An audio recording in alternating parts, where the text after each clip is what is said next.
We're continuing here to watch this market, which is up 219 points, 24,793.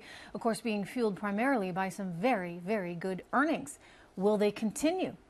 That's the question right now. Hopefully, tax reform is going to keep powering these earnings, giving companies more money to maybe give to their workers, maybe, and then therefore give into the overall economy as those workers spend more money. Nonetheless, it's apparently pretty unpopular with a lot of voters, according to a new Wall Street Journal poll. Only 27% think that tax reform is a good idea, while 36% say it's a bad idea. This is Senate Majority Leader Mitch McConnell is saying that lawmakers may hold a vote on making individual tax cuts permanent, but offering no timeline.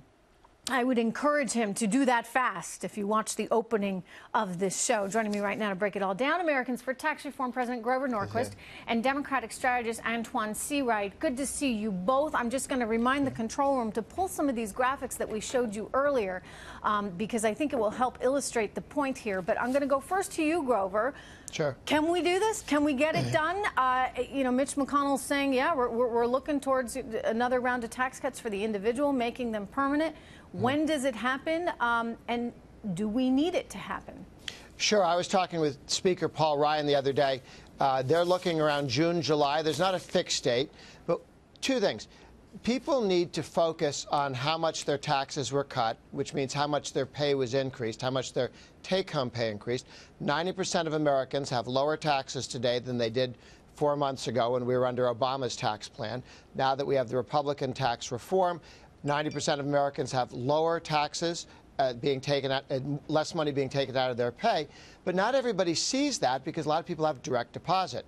So we need to have people focus on what's in their paycheck and what's not taken out of their paycheck.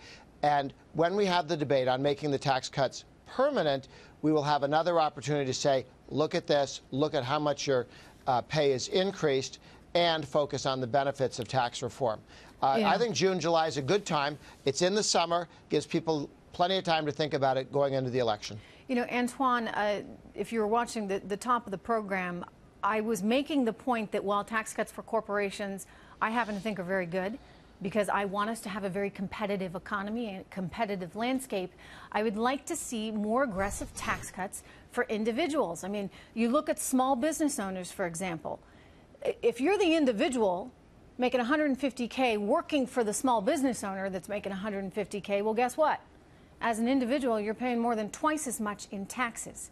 So it really demonstrates perhaps our focus on entrepreneurship, which is all good, but I'm just questioning whether it is being overly rewarded. In other words, I don't want individuals carrying the water for small business owners and corporations. I'd like this to be a little bit more equitable, and if we get more tax cuts for the individual, will we be there?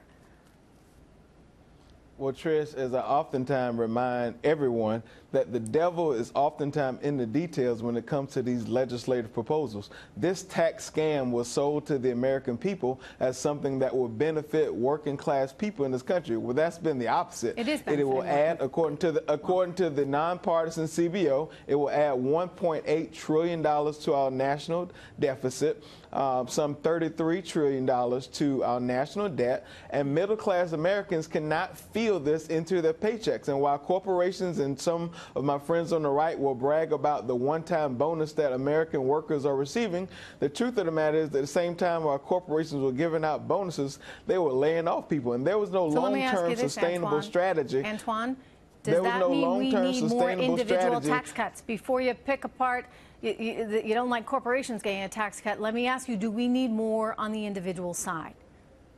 Well, what we need is a bipartisan effort that will benefit middle-class working people, not what was proposed. Do we need more tax cuts and for rammed individuals? Down their throats. Yes or no? What we need is tax reform, Trish. Tax cut don't always make it down to middle-class working families. We need tax reform, long-term tax reform strategy that will benefit the American families. A lot of middle-class folks, Grover, they aren't paying that much. I mean, you get half the country not paying any federal income tax at all right now, Grover. Hang on. Look at this number. Top 20% of all earners paying 87% of all federal income taxes. So in other words, what happens is you got one group of people paying for everybody else, Grover.